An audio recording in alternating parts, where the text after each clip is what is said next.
It's election season in the United States. U.S. President Joe Biden and former President Donald Trump have hit out at one another in a contentious televised CNN presidential debate. In a world that has become drastically different to the one left behind in 2020, emotions are running as hot as they ever could be, as the stakes are higher than ever. The outcome of a war in Europe hinges on the outcome of the 2024 United States presidential elections. Of course, eyebrows were raised and heads were left scratching when on the 14th of February 2024, President Vladimir Putin stated that he preferred Joe Biden as the president of the United States. He then reiterated this stance in early July. Did he mean it? Has his opinion changed? What the heck is going on? And what does it mean for Ukraine?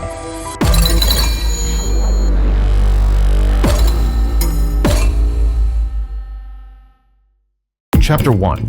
Putin's Preference. Since he said these things, Putin's statement has been widely interpreted to mean the opposite. This is based on the history of rather friendly and bubbly relations between Donald Trump and Vladimir Putin.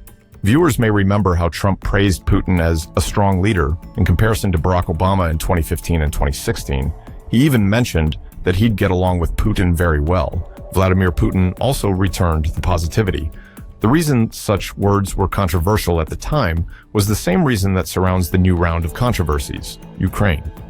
In 2014, Russia annexed Crimea from Ukraine, and its soldiers covertly took part in the secession of ethnic Russian populations in Donetsk and Luhansk, thus beginning the Donbas insurgency. Today, the militia forces of Donetsk and Luhansk form an integral part of the Russian military frontline in its full-scale invasion of Ukraine. Going back to 2014, it was the first catastrophic dip in diplomatic relations between Washington and Moscow since the times of the Soviet Union. Trump's words drew suspicion, eventually leading to accusations of Russian interference in the 2016 US elections during 2017 and 2018.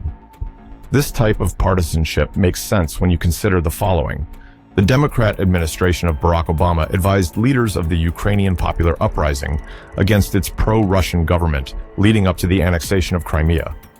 The infamous phone call leak between Assistant Secretary of State Victoria Nuland and U.S. Ambassador Ukraine Jeffrey Piat by Russian media and pro-Russian elements as evidence of American meddling in Ukrainian affairs. In the phone call, they were discussing their stance on a hypothetical deal between the Ukrainian government and the protesters that would have seen one of the leaders of the protest join the administration. What's typically forgotten is that in that very same call, Jeffrey Piat expressed anxiety about Ukrainian ultranationalists seizing the narrative without former boxer and voice of the moderates, Vitaly Klitschko, to stay on the streets leading the protests. Nevertheless, she and the Democrat administration were supportive of the popular movement to oust the widely hated pro-Russian government of Viktor Yanukovych. Despite that, it was a very bad look, as State Department officials were seen as meddlers in political conflicts of other countries. Also, Nuland was caught on audio making a hostile comment against the European Union within the context of their mediation efforts. Such a negative outlook for the administration was a public relations nightmare, domestically and abroad. Therefore, Republican rhetoric tended to take a harshly opposing angle to the Democrats, signified by words of admiration for Vladimir Putin.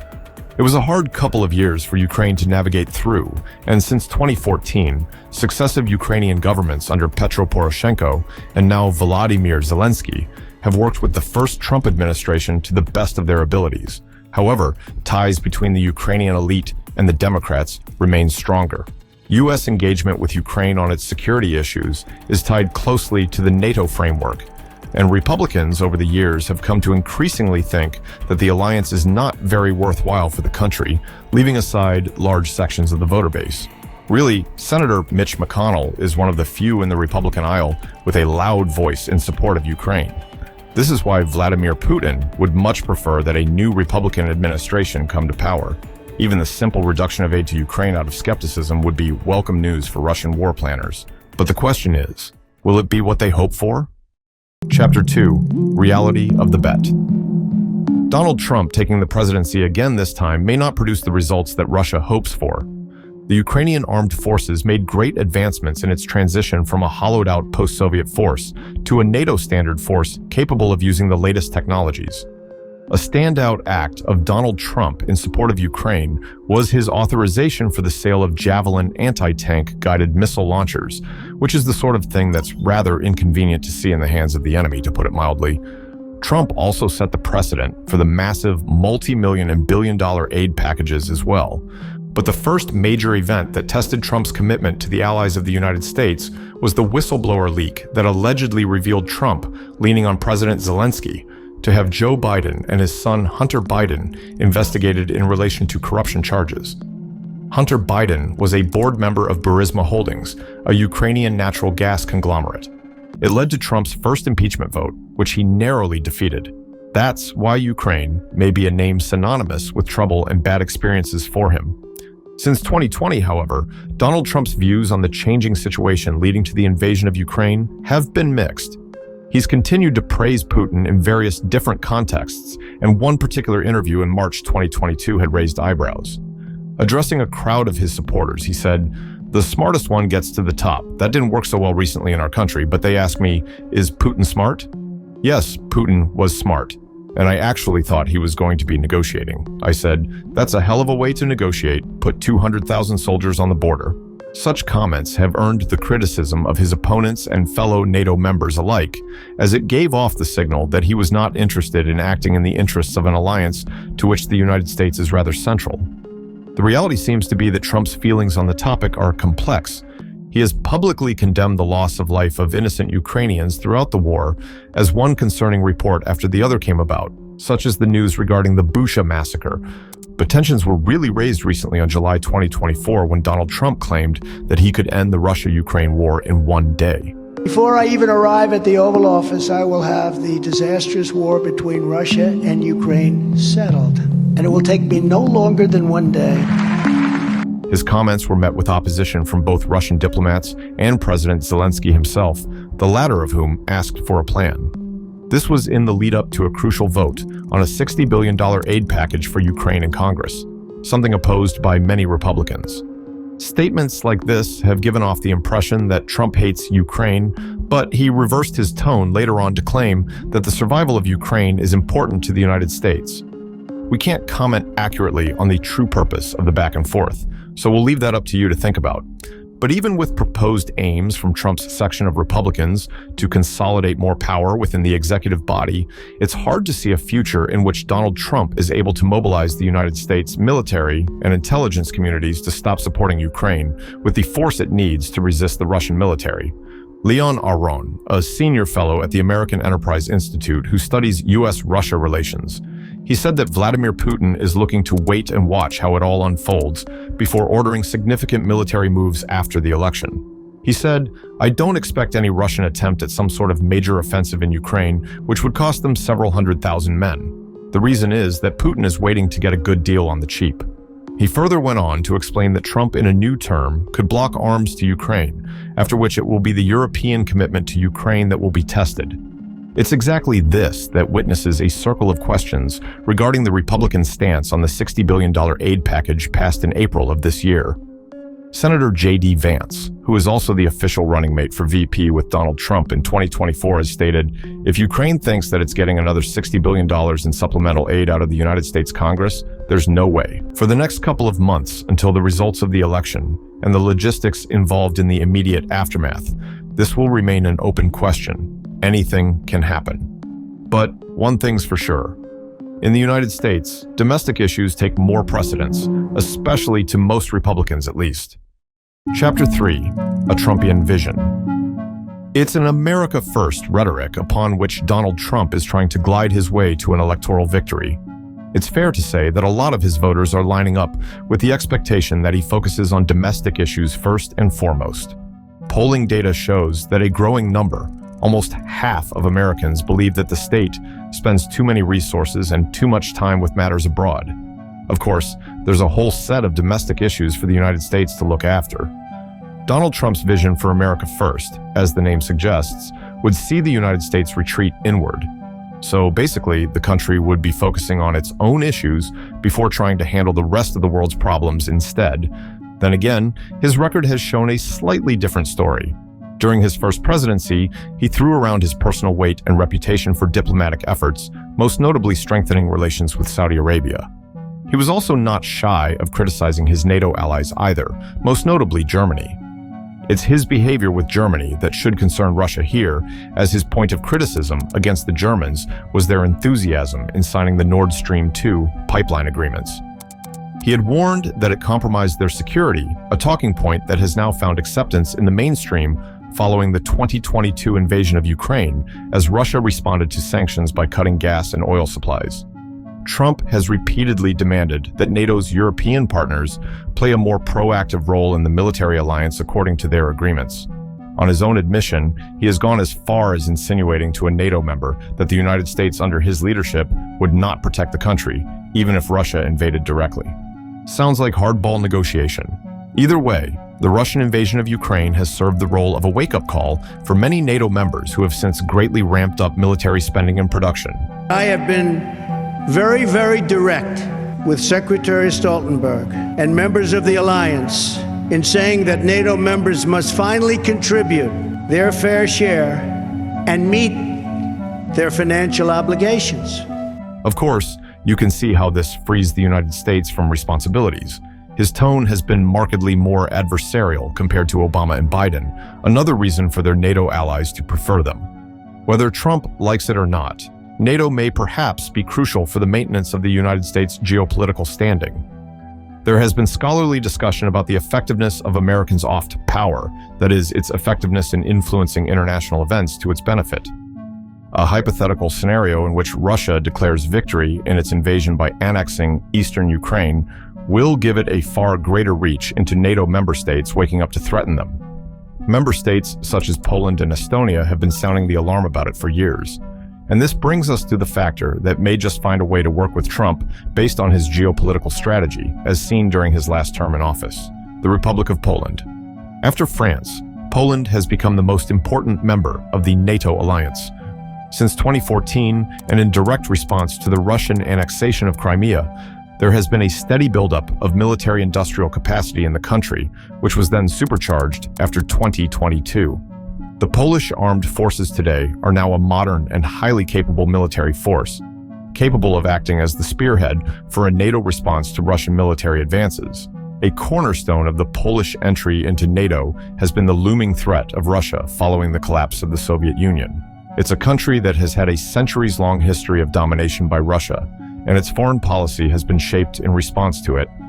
Poland has been at the forefront of demanding action in support of Ukraine since 2014, and their military buildup is exactly what Trump has been asking of the other NATO member states. Therefore, it's unwise to alienate this development just to make good on positive statements regarding Vladimir Putin. That would put U.S. footing in Europe in a deeply uncertain position. Not only that, non-NATO allies of the United States will be watching. These are the allies that are of key importance when it comes to facing China. Regardless of your political beliefs, it's clear to see that if the United States under Trump shows an unwillingness to involve itself with NATO, they will experience the same treatment when it comes to their confrontations with China.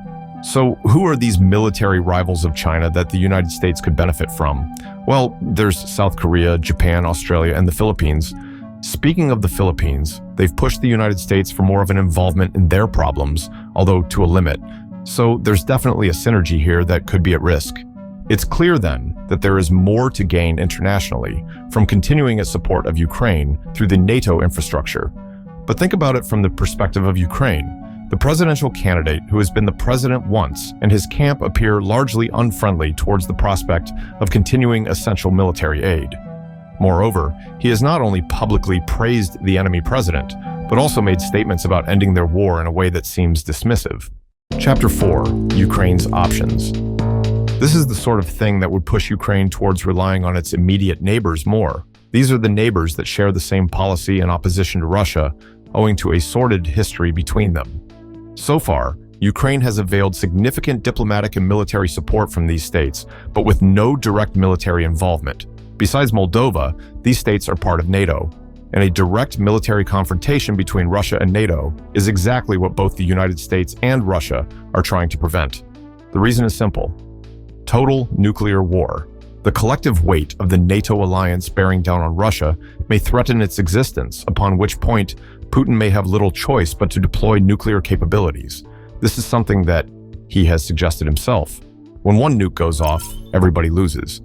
It's the end. One of the core aims of the invasion of Ukraine so far has been to prevent the country from joining the European Union and NATO.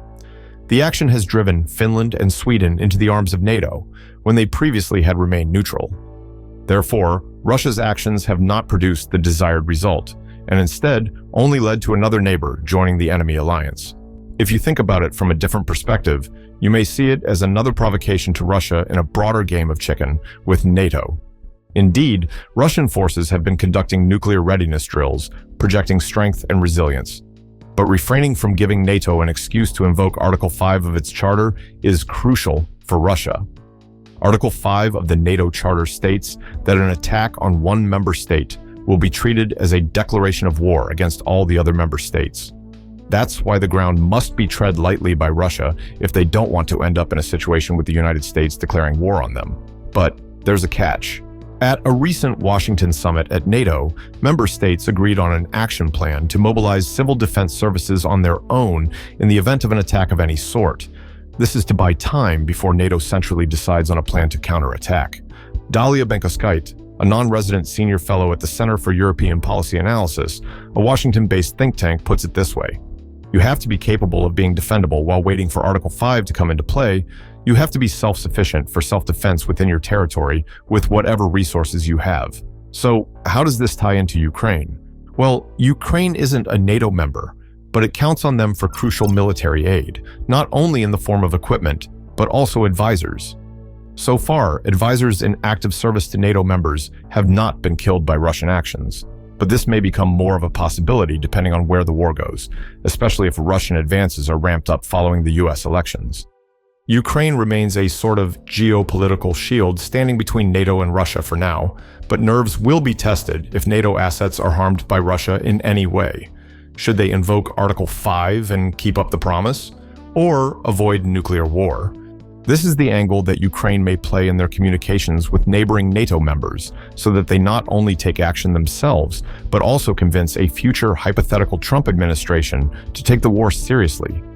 To prevent the European neighborhood from even going that way, Ukraine demands a peace deal that is favorable to them.